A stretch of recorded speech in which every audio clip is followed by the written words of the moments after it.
What was your first foray into taking that artwork and turning it into comic books? Like, when did you kind of jump into comics? Well, when I was a kid, I drew comics all the time. Mm-hmm. And then in 7th grade, after my 6th grade teacher had suggested and placed me into 7th grade AP English, they handed me this really thick book called Great Expectations, and I looked at it and I'm like, I'm not reading that. Apparently, if you don't read the assigned book, you fail AP English. Wow. So I failed 7th grade AP. I didn't know they had AP English in 7th grade. It was the Bay Area. They have advanced. I don't know why. And so, yeah, it was the class with all the nerds. I mean, I was smart enough to be a nerd. Yeah, I just so my dad made me give up comics. He made me give up my. I'm like, so you're gonna take away the one thing I do read? Yeah. And yeah, so then, I would still draw some comic related stuff because my friend Matt and I. Was it the same Matt Osborne? Matt Osborne, yeah. We would just sit in his little. His mom was an artist too, and she had a little art studio out inside of her house.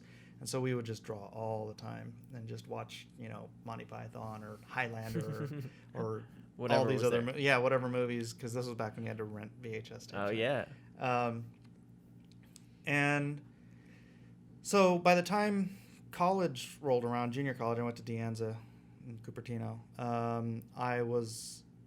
I wanted to be either a biomechanical engineer, like I wanted to get into robotics and bionics essentially, because I'm like, that's going to be the future, or I wanted to do movie posters. And so I ended up doing mostly art stuff because I kind of like just skipped on the computer class, which I should have taken a computer class. You know where I would be right now. And then it was like 1992 and it was the boom, right? Yeah. So, and I had heard Ron Lim is making $30,000 a month. And I'm like, I can draw comic books. Yeah. Let me in. Yeah.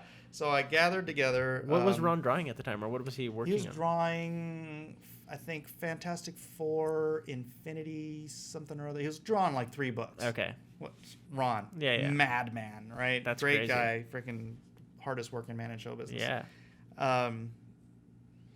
But it was the boom, so like people were hiring anybody. So I went to WonderCon up in Oakland with a brown paper bag full of my art.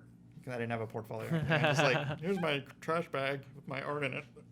I went and got in the lines with the editors. I got Tom DeFalco to do my portfolio review. And he was asking if I was tracing stuff, and I'm like, no.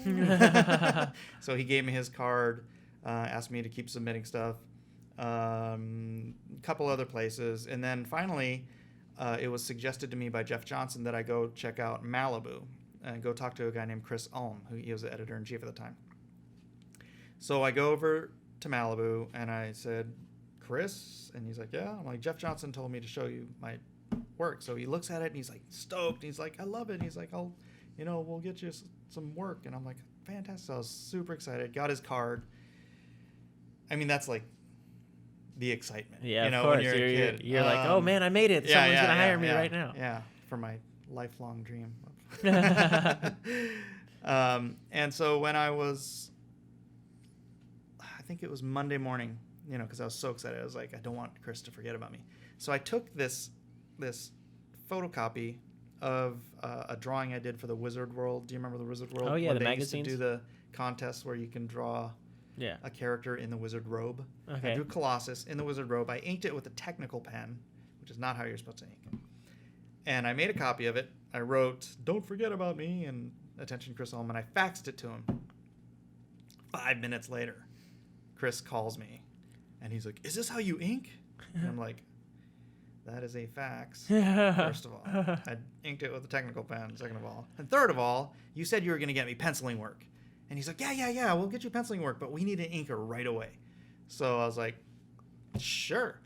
So they had me inking for the next 2 years. They did give me some penciling work, which was the covers to the Protectors newsstand editions. So I did, I think, maybe 12.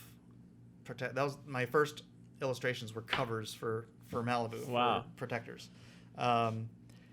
Not long after that, I kept submitting to Marvel. I got what Marvel used to do. I don't think they do it anymore. Is they'll send an artist. They like a sample script. They'll pay you to do 3 pages to see how fast you can turn them in. And it's like, if you get 3 pages and you turn it in 2 weeks, they're probably not going to hire you. Yeah. You know.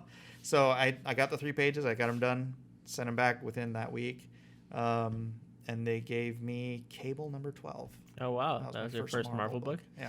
Nice. And then what year was this? Like around what? 93 or 94. No, it was 93, I think. Okay. Yeah.